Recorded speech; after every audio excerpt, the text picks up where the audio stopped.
Good evening, Julian McBain here, and we are back with Easter Mayhem. We have 2 hours and 48 minutes left. I'm going to kill off another half hour tonight. And I don't know if I'm going to... Oh, I'm still on an active pill. That kind of sounded wrong. So, I'm going to go through a few things I've learned about Mayhem, thanks to this Mayhem. And then we're going to just keep fighting. And okay, good, we do have an extra sword. I'm like, oh crap, did I come in here with one weapon? We're good, we're good. Because this, I've learned quite a bit from this Mayhem, and I feel like it's important to kind of pass this information along to people who are just starting Mayhems. Because if I had known this back like during Halloween Mayhem or during Merry Mayhem, I think I would have come out a lot better on the ratings. I don't necessarily think I would have been in the top 10. In fact, I almost guarantee I wouldn't. But I think it would have been I would have had a better chance of doing so. So, let's start with factor number one. And that is, if you're going to do Mayhem, always do it in 1 hour segments. Like tonight, I'm only going to do a half hour. I've got 2 hours and 47 minutes left. So I need to kind of eat up that extra 47 minutes because there's no way I'm going to get a full 3 hours out of it. So the next time a Mayhem comes around that I'm doing, I'm not sure if I'm going to do Summer Mayhem or not. I might even do another one of these, but I've got a project I got to work on. I have until the end of May to hand stitch a shirt from scratch, like 4 yards of linen fabric, and turn it into a shirt that I can fight in, which does have certain specifications for protective value. And because we try to do things as they would have done them back in the Middle Ages, I got to hand stitch, or I'm going to hand stitch it for that reason. I don't have to. I could machine stitch it if I had any skill with a sewing machine, which I do not. Not that I'm much better hand stitching, but at least I can do that. Yeah, me and sewing machines don't mix. You guys are all probably like, what a dork. Yes, I'm a dork. I hit people with swords. Of course I'm a dork. But anyway, I'm going to try to determine whether or not I'm going to put a second run in. If I do, I don't know if I'll record it in quite the same manner. I haven't decided. There's a lot of factors involved because, you know, there's a time limit on Mayhem, and you have to be able to do all 10 hours to place, and on top of that, you need to be able to really to sink your teeth, and you have to be able to dedicate the time in order to do the videos properly. If I'm going to do 1 hour videos, I got to have an hour worth of content to talk about, and most of the time I run out of stuff to say at about the half hour mark. Which is kind of sad, but it is what it is. So yeah, that's what that's all about. So what have I learned about Mayhem? Number one, of course, is that you always want to do it in 1 hour segments, because it's around the 1 hour mark that the boss shows up, and that's what you want to aim for, because the boss is worth like 250 points. I wouldn't be anywhere, like I've killed 2 or 3 of the 2 warlocks, I think. I wouldn't be anywhere near where I am now if I hadn't been for the warlock kills. So, I mean, obviously, if you're gonna do it, and you're gonna do it to actually place, you got to be staying for an hour at a time. And if you're not doing it to place, like if you're doing it for the loot or to grind the skills up or to get the boxes, because you will collect strong boxes, a lot of strong boxes, then okay, fine, fair enough. You don't have to worry about it. But at the same time, I have also noticed that the longer you're in the instance, the better your loot and skill gains become. And I don't know if that's deliberate or not. You know, it could be by accident, it could be by design. But either way, I have observed it working as such. So, that being the case, my recommendation would be always block out an hour worth of time.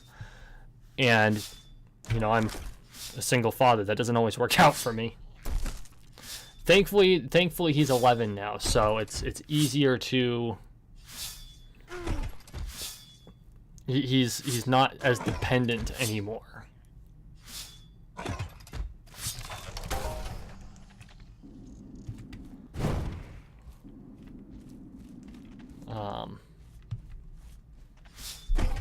But anyway, so yeah, you always want to block out an hour of time for each time you go in. You know, do the full hour. Don't cut it short. Always wait till the boss shows up. Kill the boss.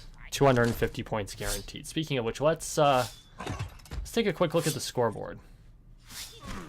Global instances, annihilation, scores. What is?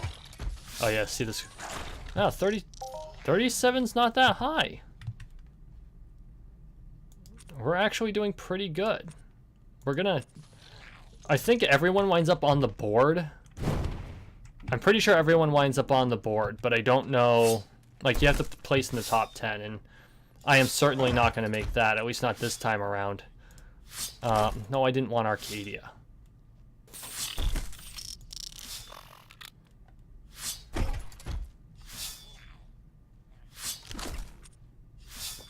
That was weird. It wouldn't let me back into scores. Try that again.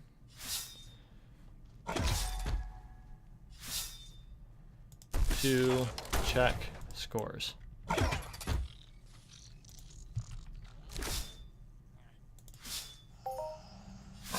Huh. And I don't know what the soft cat means. Oh, there we go. No scores registered. Oh, shit. It's bugging. Bugger all with a pogo stick.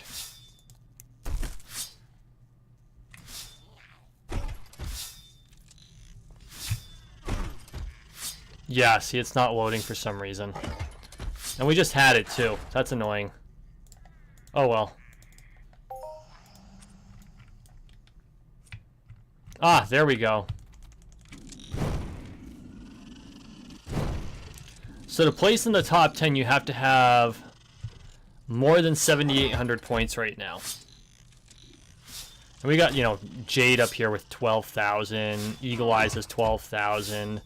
Alexion has 11. So I mean, we're talking, these guys probably like pounded it out.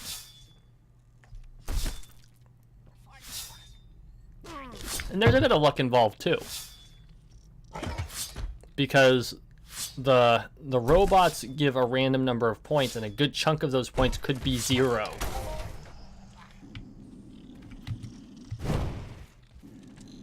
And so if you're dealing with an enemy that can give you 0 of what your need is, you could be burning time killing 0-point mobs and never know it. That's why the Warlocks are kind of like that. The Warlocks serve as a good way to get on the board, because if you do all 10 hours and you do them in 1 hour segments, you should get 10 Warlocks. And that would be 2,500 points you're guaranteed to get if you kill all 10. Did I say 250? 2,500. 2,500 points that you're guaranteed to get. 250 per Warlock times 10 Warlocks. So it's important to remember that and maintain that. Let's see, what else did I learn? Oh, I did learn that the longer you're in the instance, the better it appears the loot gets. So it's really beneficial to stay in for a long time. I notice I'm losing less and actually even gaining in some respects, although that's not universal. You know, I gained 200 ped and then I lost 50 ped, and it's gonna go up and down, kind of like a sine wave. You know, globals help. If you get a global while you're in, that could definitely make a huge difference, and that's, I think, what made the difference for me.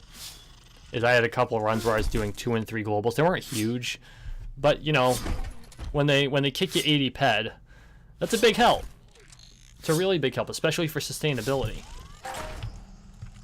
Just ask Glorspade. I just got off of I just got done watching his live stream, which I think is still going on as I'm recording this, and he got 4 globals, 4 in one live stream. It's freaking amazing.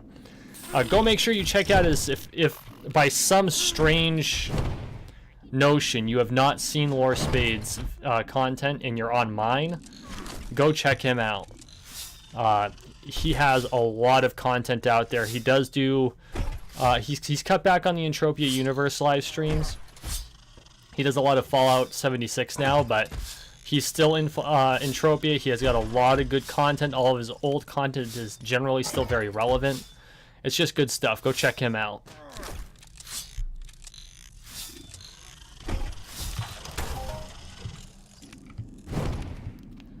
Okay.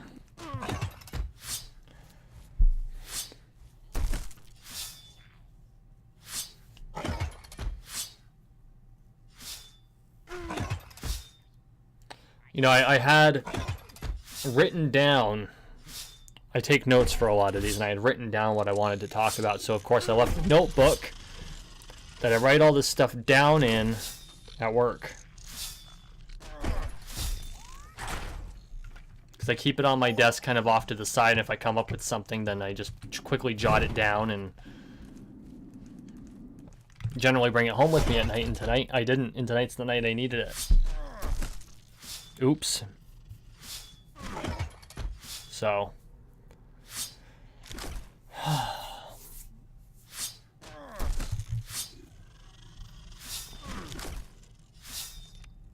You know, I've been thinking about what I said in my last vlog, and I got a couple comments on it.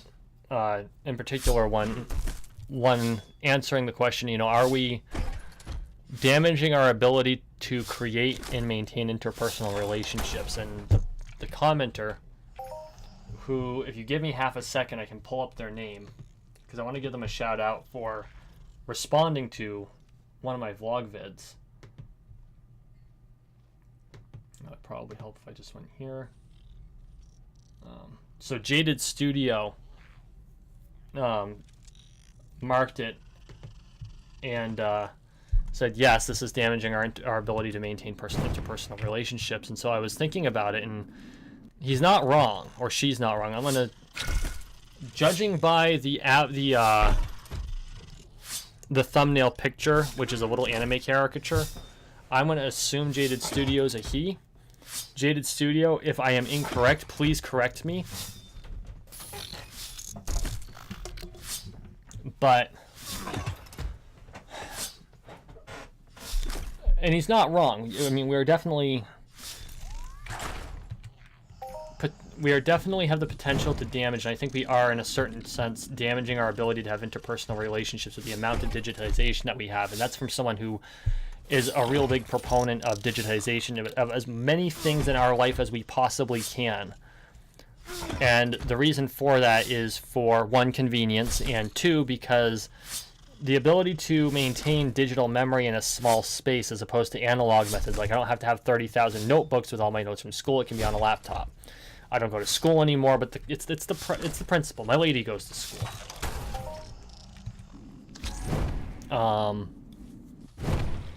And so,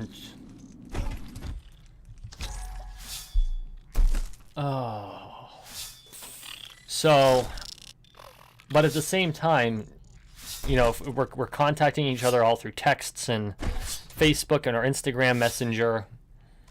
Not a lot of talking goes on anymore. Not the way it used to.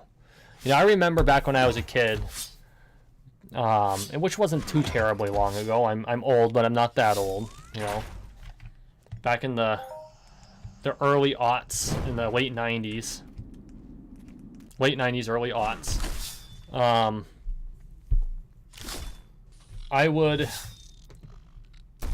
My friends would come over and we'd play, we'd role play, like paper and pencil and dice, and you know, we'd sit for an entire evening and usually piss off my parents because we would be on sweet tarts and soda. And we're not talking just a couple little wrappers of sweet tarts. I'm talking, like, I worked at the grocery store. We sold the big king-sized rolls of sweet tarts. And boy, you get 4 rolls of sweet tarts in your system and down it with a 2-liter? You are on the sugar rush of all time, my friend. I'm pretty sure that there were people who do hard drugs that couldn't have outstripped our high that night. Just on sugar, and we crashed hard too. Oh, God, were we sick. Not like pukey sick, but like we hit the wall and we all passed right the fuck out. Good times, good old times, long time ago. But I mean, that was building interpersonal relationships, and you had to talk to each other, and you had to bathe. Which I know people pick on geeks for not bathing, but it is a problem in a certain corner of our group. It was, in a lot of ways, I miss it. I do miss that connection piece of it, and I'm someone who really appreciates the solitude, but I do miss that connection part of it. So like,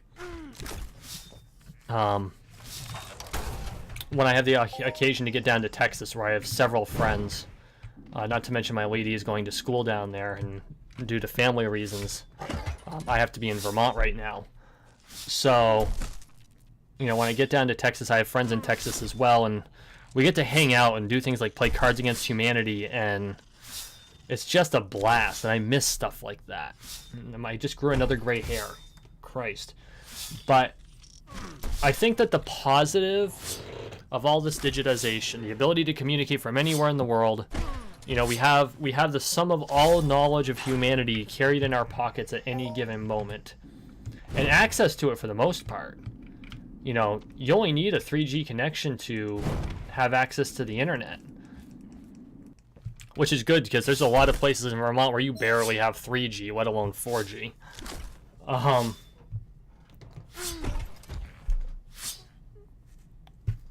You didn't have that back then. I mean, hell, I remember getting online.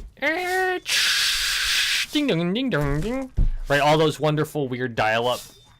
There was a web comic that I used to read, and it's still one of my favorites, and I go back and reread it once in a while. About once a year I'll read it. And it's called 8-Bit Theater, and it started back during the days of dial-up. We're talking like, oh hell, I want to say he started it in like the year, because we got our first computer, it was like 98, 99, because my family got our first computer in the Christmas of 98, and we got dial-up internet. And the comic would come out like once or twice a week, and so I'd always look forward to it, and I'd get online, and that took like 7-8 minutes, and then I'd click on the link to get there, and the first page would load up, and that would take a couple minutes, and then I'd click on the next one, and because I hadn't cookied into the system, they used, or the image had never been on the system before, and I think back then they saved a lot more regularly, because that's how they managed to load pages faster. The cookies were more important. They're still important now, but not nearly as important than when you have dial-up, so that all the important shit is already on your computer. It was not uncommon to save a web page to your desktop so you could use it while you were offline and read the information. So I did that. I would click on it, and then I'd go and I'd make a pot of coffee, and by the time the pot of coffee was done, usually the image had loaded. It actually, at one point, I started printing them out just so I could read it whenever I wanted to, instead of having to make sure that no one needed the phone for like an hour. I killed off a couple color cartridges. My mother was so pissed. Color cartridges aren't cheap now. They were even worse back then. Oh my god. And keep in mind, $20 then was like $40. Well, it was like $30 now. Inflation has just been terrible. But I do think that there's been a lot of good with the bad, there's been a lot of bad with the good, and I think that overall we're in a better place than we were 20 years ago. That being said, I think that we need to carefully and judiciously track how it's affecting the social architecture and the way that we psychologically handle, not psychologically, no, it's psychologically, but there's a better term for it, and I don't remember what it is, but how we handle our interactions with the world around us. And I'm talking about the real world, the analog world around us, not just the digital world, because I mean, here I am right now. I'm hanging out in a digital world. You know, I've done VR. I've done mobile VR. I haven't had the opportunity to do like computerized VR because unfortunately, an HTC Vive is like $500, and I don't have just $500 kicking around, which kind of sucks, but it is what it is. But that might be on my Christmas list for this year. Got to get permission from the lady first. But so, like, even in mobile VR, which is graphically not, with a couple of exceptions, graphically it's not that much. It's really not. Oftentimes you're in polygon worlds, but because you are completely cut off from other things, like I use earplug Bluetooth for the sound,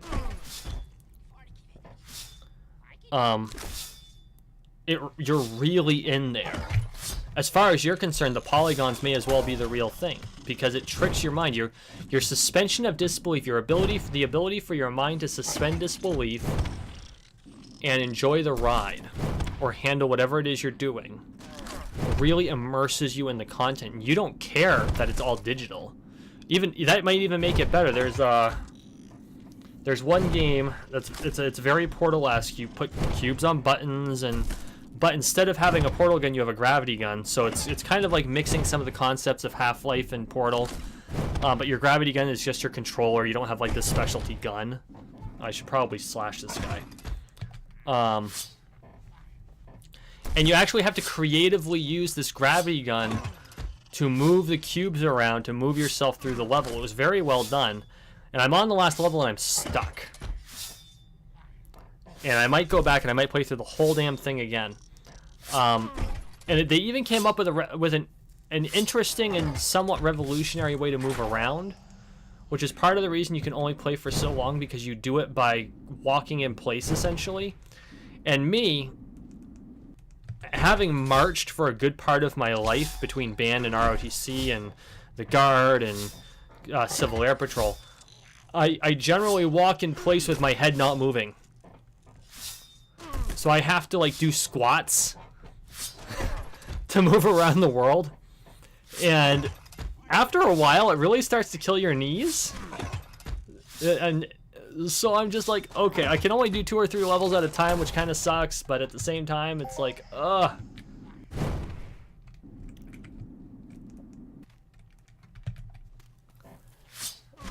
But I'm willing to bet,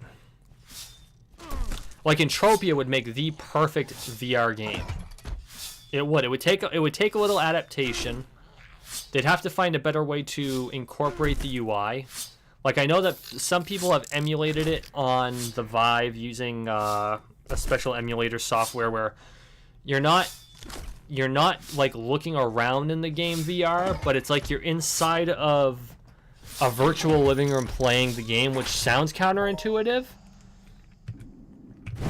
But at the same time, it's really not, because for a lot of us, we're playing on standard computer monitors, which are probably 32, maybe 40 inches if you're lucky. Resolution's moderate. You know, if you're lucky enough to own a 4K monitor, that's different. Or if you're playing on like a 55-inch television hooked up to your computer, you're, you know, okay, fine. You got a hell of a lot more room than I do.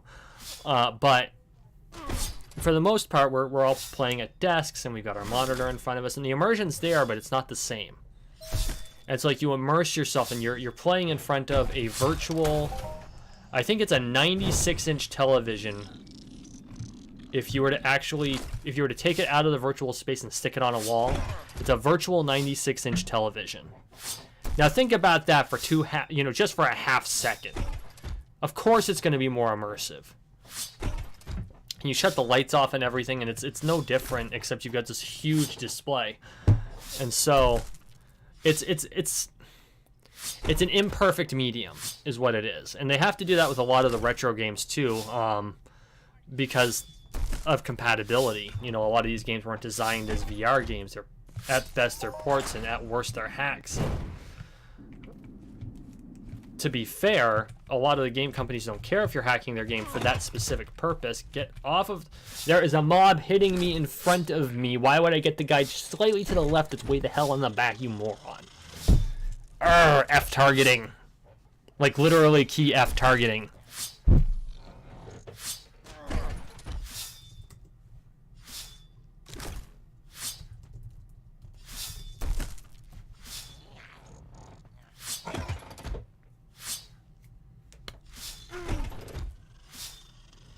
So, how are we doing this time around? I haven't really been paying attention.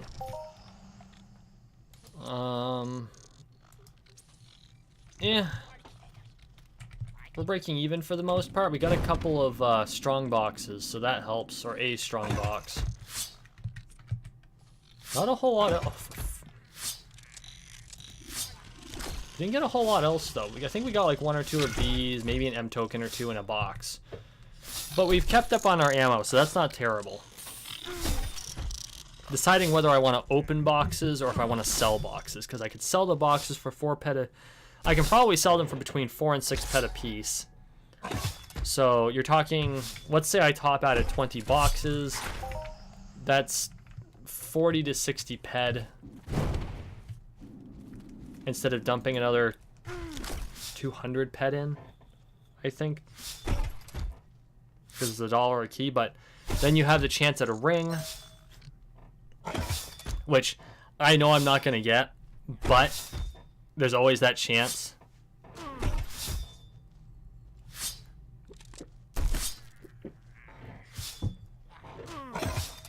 So I think we're going to start kind of packing it in here. We're at almost the half-hour mark.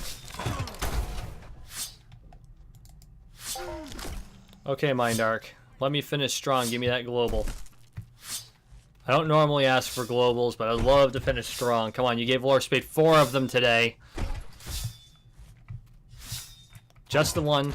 Just it can even be just barely over the top for globals, like 50 ped. I don't care. Give me the swirly. Not that swirly. No. Oh, but a 30 ped. You know what? I'll take it. I will take it.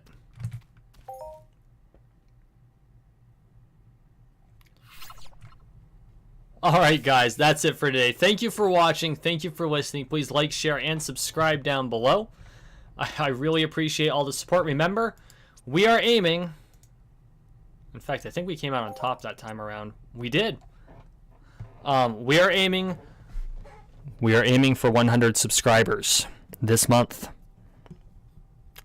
We have 6 days left as of the release. So if you're watching and you have not subscribed, please make sure to subscribe. I really appreciate it. Guys, it's been great. You all have a wonderful day.